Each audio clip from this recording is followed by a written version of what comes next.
नमस्कार, आदाब, सत श्री अकाल। आप देख रहे हैं राजनीतिक दांव जीत सत्य की नजराना साबरी के साथ। आइए दिखाते हैं आपको कांग्रेस अल्पसंख्यक मोर्चे ने किस तरीके से करी प्रेस वार्ता। बताया कि जय जवाहर जय भीम के नारे के साथ में अभियान चलाएंगे दूसरे चरण में और संवाद करेंगे दलितों और मुस्लिमों से, और मुस्लिम और दलितों की करवाएंगे उनके परिवार कांग्रेस में वापसी। आज का जो प्रोग्राम रखा है आप लोगों ने किस विषय में रखा है? मैं माइनॉरिटी जिला अध्यक्ष डॉक्टर यास्मीन राव, सहारनपुर।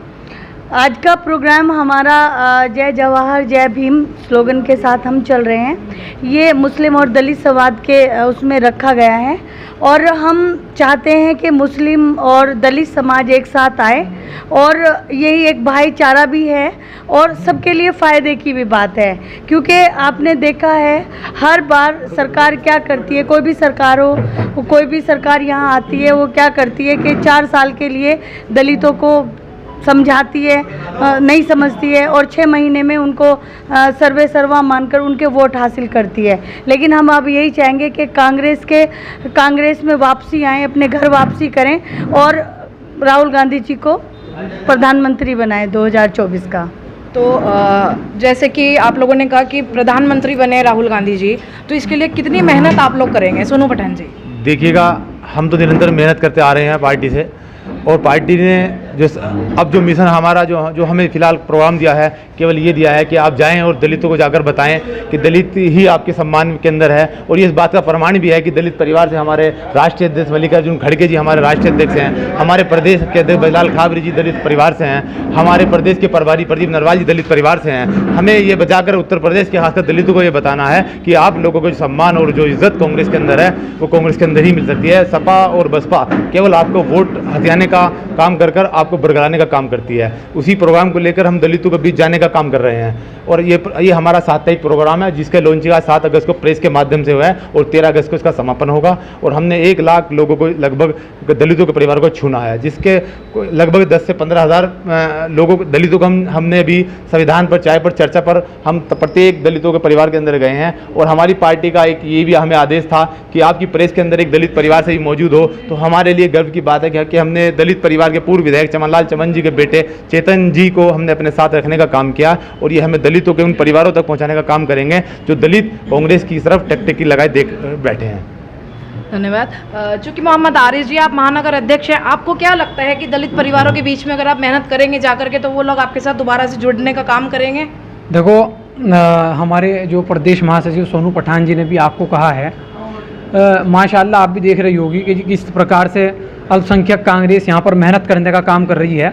अभी मैडम के नेतृत्व में हम लोगों ने 2 महीने लगातार दलित मुस्लिम संवाद कार्यक्रम किया है। चेतन भाई के घर भी हम गए थे और इन लोगों ने काफ़ी सैकड़ों लोगों से हम लोगों को मिलवाया भी और सैकड़ों लोगों की कांग्रेस अल्पसंख्यक में ज्वाइनिंग भी कराने का काम किया है।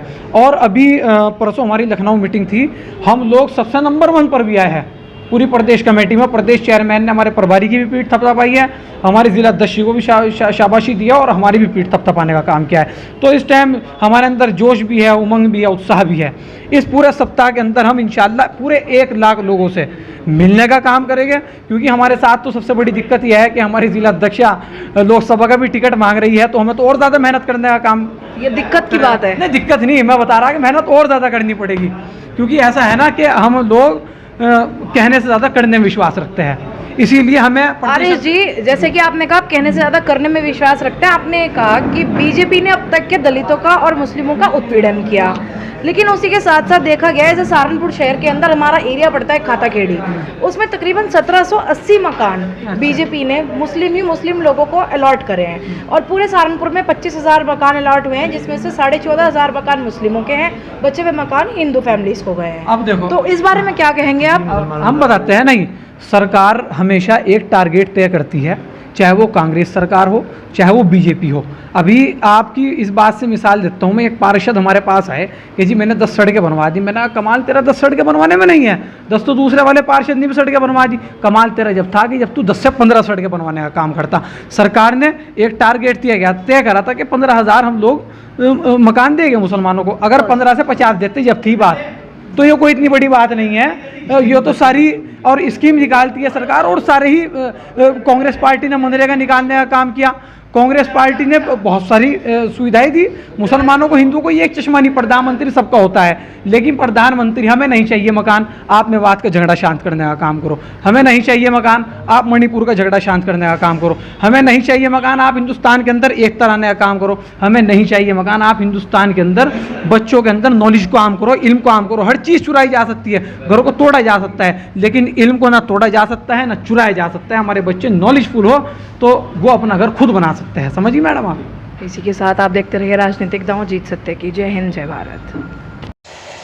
तो ये देखा आपने पूरा वीडियो राजनीतिक दांव के साथ में कि किस तरीके से अल्पसंख्यक कांग्रेस कमेटी ने किया एक प्रेस वार्ता का आयोजन और बताया कि 7 तारीख से 13 तारीख तक किस प्रकार मुस्लिम और दलितों का संवाद करेंगे कांग्रेस अल्पसंख्यक के कमेटी मेंबर्स।